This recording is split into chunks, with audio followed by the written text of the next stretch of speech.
Hey guys, in this video I want to give you my uncensored opinion on overtraining. Before I get into that topic, guys, I encourage you to check out my new book. It is called Massive Iron. It is linked below. It is a strength and muscle building book for those of you in your first several years of training, or for those of you who aren't satisfied with your progress and simply aren't building muscle or strength as quickly as you would like. It not only provides you with 20 sample programs, but it also provides you with my pillars of success, my rules of lifting that will help you maximize nearly any program.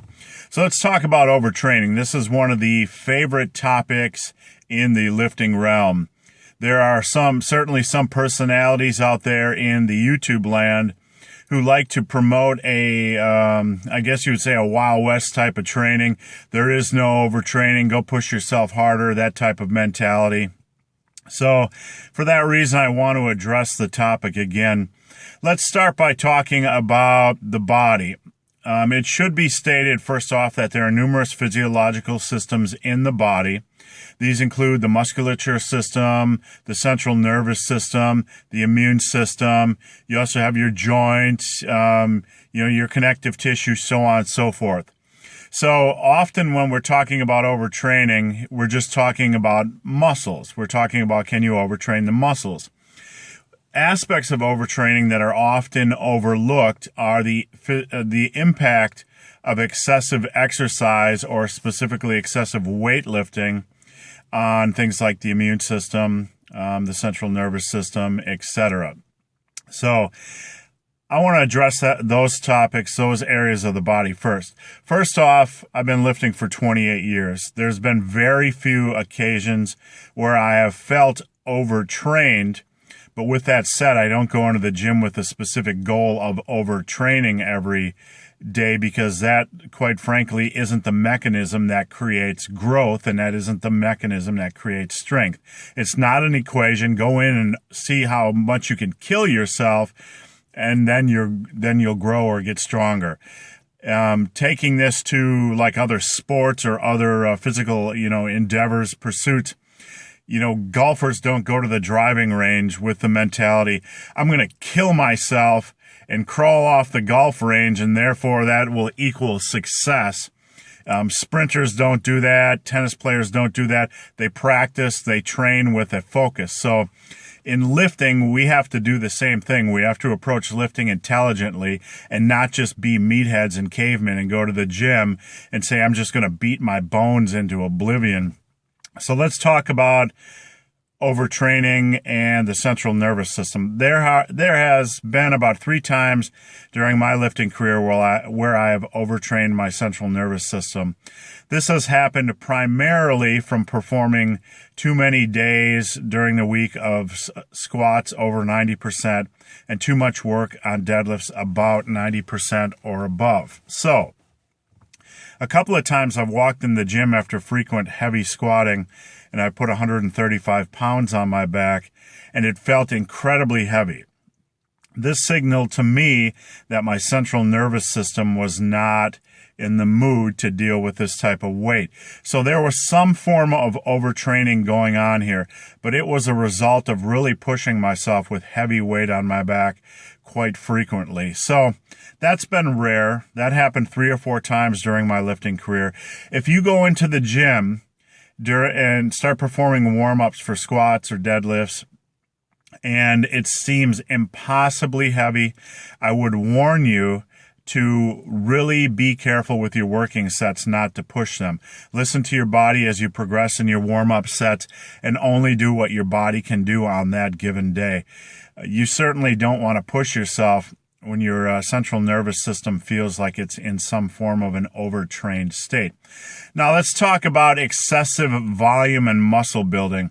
There have been several times in my lifting career where I just was in the mood, for whatever reason, to go into the gym and just destroy myself, with 35, 40 sets or whatever. When I was younger, I did this numerous times, a few times, a handful of times. On several occasions, it actually wore down my immune system to the point where I would wake up the next day and got sick. So, it allowed whatever viruses or bacteria or whatever the hell was going on inside my body to, my immune system was worn down. So it allowed, that to, get me sick. This has happened not only from doing excessive types of volume on occasion, but also when I've been untrained. I had time off away from the gym for a while, and I went back into the gym and I just absolutely killed myself. And a couple of times I would wake up the next day sick.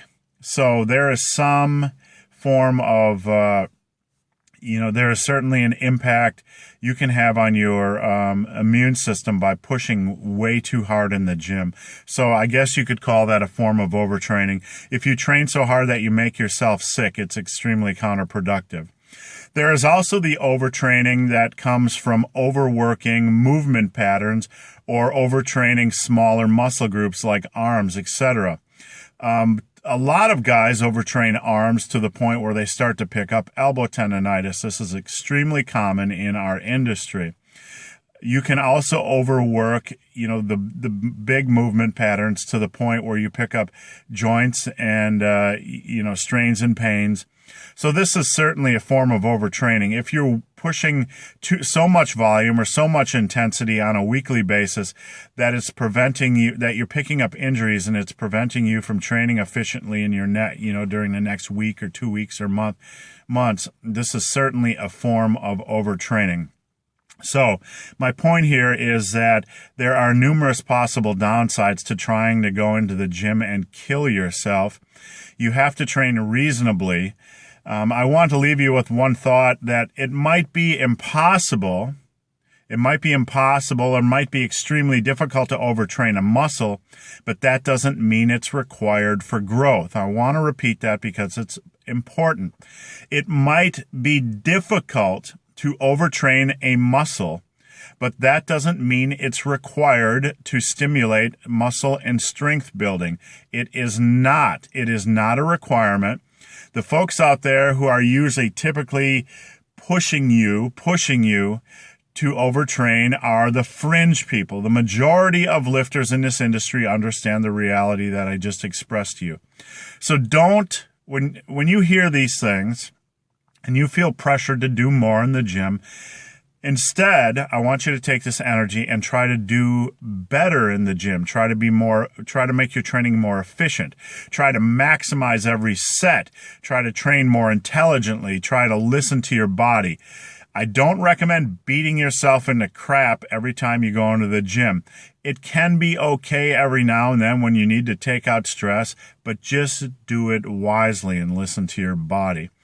If you need more information on maximizing sets or training intelligently, I would encourage you to check out my new book called Massive Iron.